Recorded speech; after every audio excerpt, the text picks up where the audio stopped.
हे friends, मैं अश्विनी कुमार आपका बहुत बहुत स्वागत करता हूं अपने इस नए चैनल फिन क्वेश्चन में।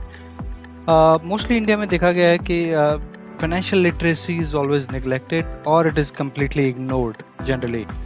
तो मैंने ये चैनल बनाया है to make people understand different concepts and tricks to help people managing their personal finances.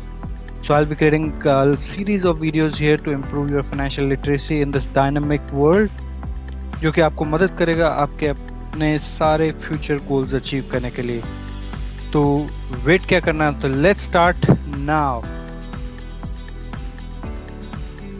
So when we talk about financial planning, जो सबसे पहले जो क्वेश्चन हमारे दिमाग में आता है that what is financial planning, ये है क्या and how it is done. So I have divided this financial planning into 4 different steps, so you'll get to understand what this financial planning is. So first thing is to control your expenses with respect to your income. हम बहुत सारे लोग देखते हैं, हम बहुत सारे लोगों को जानते हैं जो अपनी चादर से ज़्यादा पैर पसारना में उनको शान महसूस होता है, just to show that they are financially very very stable, or they make these expenses to get instant happiness of few days which don't last longer. वो unnecessary shopping करेंगे, लेटेस्ट वाला मोबाइल लेंगे, महंगी गाड़ी etcetera etcetera. First they keep on swiping their credit cards and then in the month end फिर वो credit card payments की EMI बनवाएंगे, पर्सनल लोन्स लेंगे, लोन में डिफॉल्ट करेंगे etcetera etcetera. These people are generally broke और वो अपनी लाइफ फुल ऑन स्ट्रेस में रहते हैं क्योंकि वो हमेशा नेगेटिव में जीते हैं because of their loans and credit cards and all those things. So we should always control our expenses. अपनी इनकम के अकॉर्डिंगली हमें अपने एक्सपेंसेस कंट्रोल करने चाहिए, सेविंग करनी चाहिए ताकि आप अपने फ्यूचर इन्वेस्टमेंट, फ्यूचर गोल्स के लिए आप कुछ इन्वेस्ट कर पाओ, जो कि आपकी हमेशा मदद करेगा। अब जब आपने अपनी सेविंग करनी स्टार्ट कर दी है and you want to invest, so you need to think where you should invest and how you should invest. So for investment, you should strategically create few goals for yourself. Those goals could be short-term goals. Short-term goal में जैसे आपको recently एक साल के अंदर कुछ mobile लेना है, कुछ महंगा कुछ लैपटॉप लेना है, या और कुछ छोटा मोटा expenses within 1 year करना है, तो those are called short-term goals. Then we have medium-term goals. In medium-term goal, you might want to buy a new car, or you might want to have exotic vacations at some foreign countries. और फिर long term goals जिनमें कि आपको अपनी retirement planning करनी है, बच्चों की एजुकेशन, बच्चों की शादी एट्सेट्रा एट्सेट्रा। तो you can divide all your goals in these 3 categories and हर एक गोल के अकॉर्डिंगली उसकी इन्वेस्टमेंट स्ट्रेटजी बनाई जाती है कि आपको किस एसेट में इन्वेस्ट करना चाहिए जिससे आपको बेस्ट रिटर्न मिले विदाउट एनी रिस्क। सो अब हमने सेविंग कर ली, हमने इन्वेस्टमेंट कर लिया, अपने गोल्स के according different 3 types of goals set कर लिए, but this life is completely unexpected. This is roller coaster ride, right? तो इसमें कभी भी किसी भी तरह की सिचुएशन आ सकती है। आपकी फॉर एग्जांपल कोई फैमिली के अंदर मेडिकल इमरजेंसी हो गई है, किसी की जॉब चली गई है, किसी का बिजनेस डूब गया है, या कोई एक्सीडेंट हो गया है। तो इस तरह के इंसिडेंट कभी भी किसी की भी लाइफ में आ सकते हैं। तो after making all your goals, you should also protect that corpus what you are making for your future goals.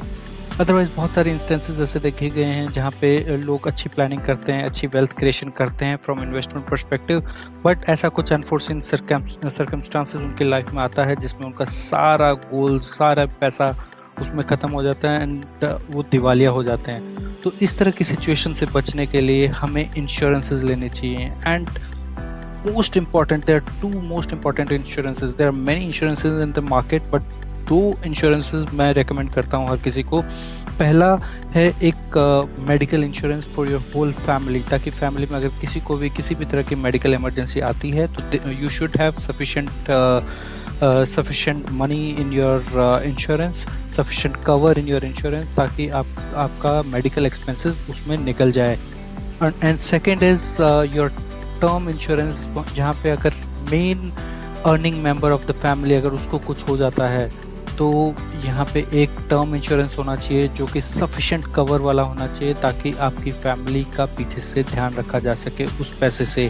क्योंकि आपके जाने के बाद आपके goals will still be there. For example, आपको घर लेना है या आपके बच्चे की पढ़ाई करनी है, बच्चे की शादी करनी है, तो उन सब के लिए पैसा चाहिए. उसके लिए term insurance is extremely important. Otherwise आपकी फैमिली रोड पे आ सकती है, and this has been seen in many cases.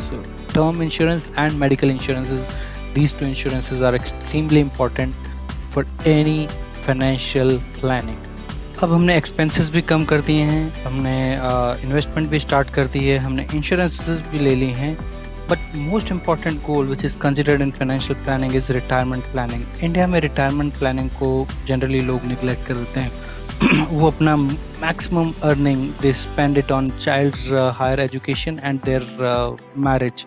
तो उस पे ही वो अपना ज़्यादातर पैसा खर्च कर देते हैं. तो अल्टीमेटली रिटायरमेंट के लिए वो उनके पास कुछ नहीं बचता, and they are completely dependent on their children.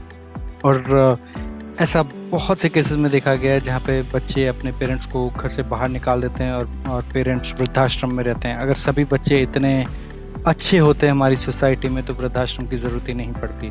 तो इसलिए retirement planning is extremely important. You should be independent through out your life. Till last day of your life you should be independent. तो retirement के लिए analysing your retirement required corpus is extremely important. कि आपको retirement के लिए कितना corpus चाहिए कि आपके एंड ऑफ लाइफ तक वो कॉर्पस आपकी हेल्प करे. And life is completely dynamic. Someone might be living for 60 years, someone for 70, someone for 80, and some person might be living for 90 or 100 years. So this is completely dynamic. So you should plan according to this dynamic age. तो ये analysis is extremely important, जो generally financial advisor बहुत help करते हैं इस तरह के analysis में to analyze what is required. तो इसके लिए you can reach out to your financial advisor, or I'll be also making few videos in the near future that how to analyze your required corpus. So अब बात करते हैं how this financial planning will help you. So when we talk about financial planning, so first and most important is beating the inflation. So inflation को beat करना, महंगाई दर को beat करना बहुत important है. तो इसकी मैं आगे example भी आपको दूंगा अपनी next slide में. And second point is balancing your debt. आपके लोन और इनकम में एक बैलेंस होना चाहिए. Your loan EMI should not be more than 40% of your total income. So that should be considered while you're taking any loan. Okay. Next is bucketing for different goals, which we have already discussed, that we need to bucketize each of our goal. You should make different goals. For example, if you want to buy a home, you want to save money for higher education of your children or your child's marriage or anything. So you need to bucketize all these things. Next thing is it helps in making your retirement smoother.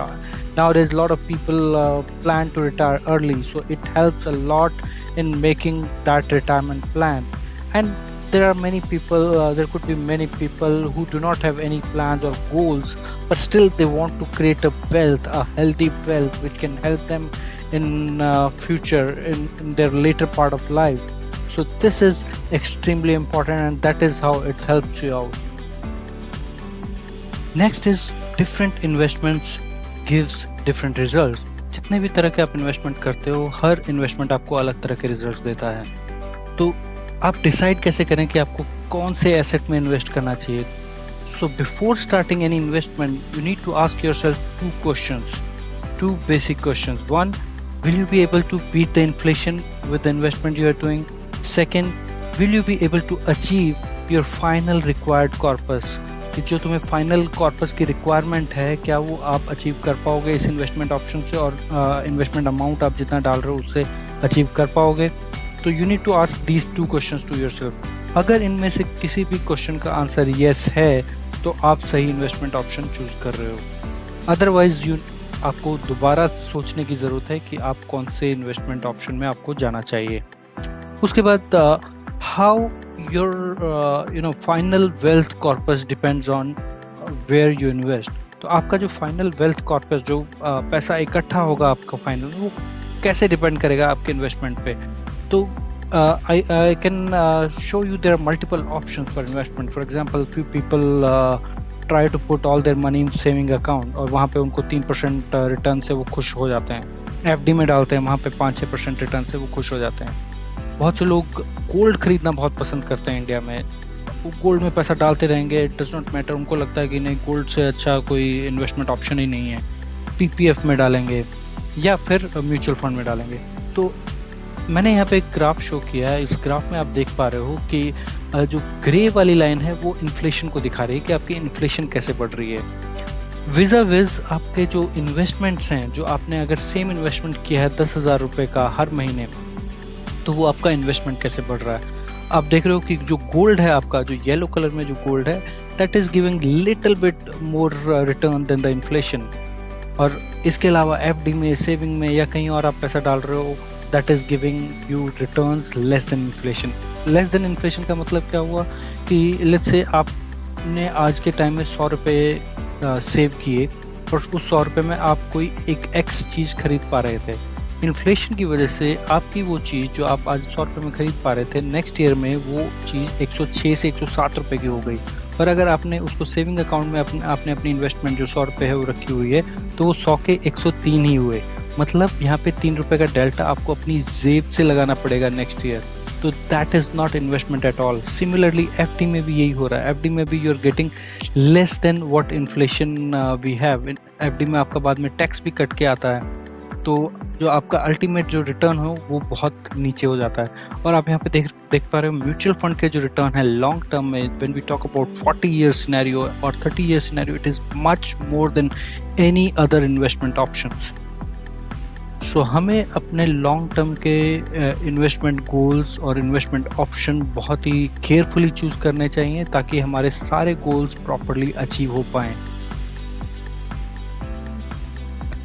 Last में मैं यही कहना चाहूँगा कि अगर आप investment करने का सोच रहे हो तो आज से ही शुरू करिए।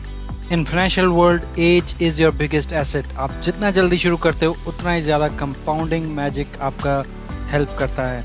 For any financial advisory, you can reach out to Finnick Ocean through Facebook, WhatsApp and other details provided in video's description. और ये मेरा पहला वीडियो था। किसी भी गलती के लिए माफ़ी चाहूँगा। आप अपना फीडबैक और सजेशन कमेंट सेक्शन में दे सकते हो। और अगर आप किसी स्पेसिफिक फाइनेंशियल टॉपिक पे वीडियो चाहते हो तो वो भी कमेंट सेक्शन में ज़रूर लिख दीजिए। I will try my best कि मैं वो वीडियो बनाऊँ। वीडियो अच्छा लगा तो लाइक ज़रूर कीजिएगा। Thanks for your time. See you in next video.